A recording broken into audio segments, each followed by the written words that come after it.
یہاں پہ زیاد صاحب نے بات کی ایکشن کمیٹی کے حوالے سے، حالانکہ یہ پلیٹ فارم نہیں ہے لیکن کچھ عوام ہے وہ کلیئر کرنا بڑا ضروری ہے، کیونکہ ایکشن کمیٹی نے یہ کہا جا رہا ہے جناب پتہ نہیں یہ نظام کو اوپر نیچے کرنے کے لیے آ گئے ہیں، پتہ نہیں جی کبھی ہمیں آئی ایس آئی کا ایجنٹ کہہ دیتے ہیں، کبھی ہمیں یہ را کا ایجنٹ کہہ دیتے ہیں، کبھی ہمیں یہ ایم آئی کا ایجنٹ کہہ دیتے ہیں کہ جناب یہ اداروں کے کہنے پہ یہ کام کر رہے ہیں، یہ دشمن ملکوں کے کہنے پہ یہ کام کر رہے ہیں۔ ایسی بات کوئی نہیں ہے، ہمارا دماغ ہے،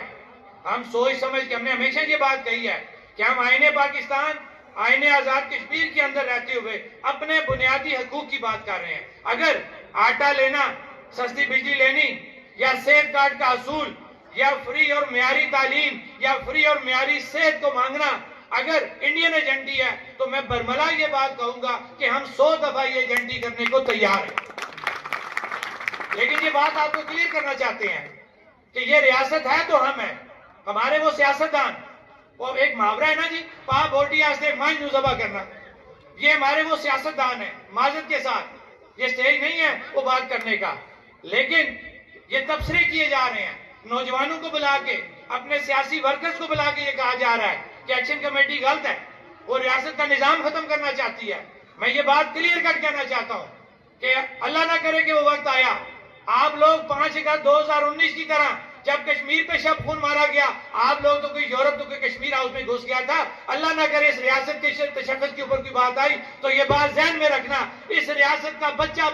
کٹ مرے گا، کسی بھی صورت اس ریاست کے تشخص پہ کوئی کمپرومائز نہیں کرے گا۔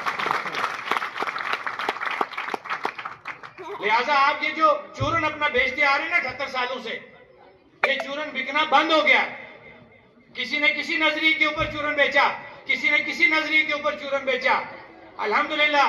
ہم نے کوئی ایسا جھوٹ ریاست کے ساتھ نہیں بولا، ریاست کی عوام کے ساتھ نہیں بولا، ہم جو بات اپنے کمروں میں بیٹھ کے کرتے ہیں، میٹنگ میں بیٹھ کے کرتے ہیں، من وہی اعلامیہ ہمارا عوام کے سامنے آتا ہے، عوام کی امنگوں کے مطابق جموں کشمیر جوائنٹ عوامی ایکشن کمیٹی کا اجلاس ہوتا ہے اور اعلامیہ بھی عوام کی امنگوں کے مطابق ہوتا ہے۔ بات میری لمبی ہو گئی ہے،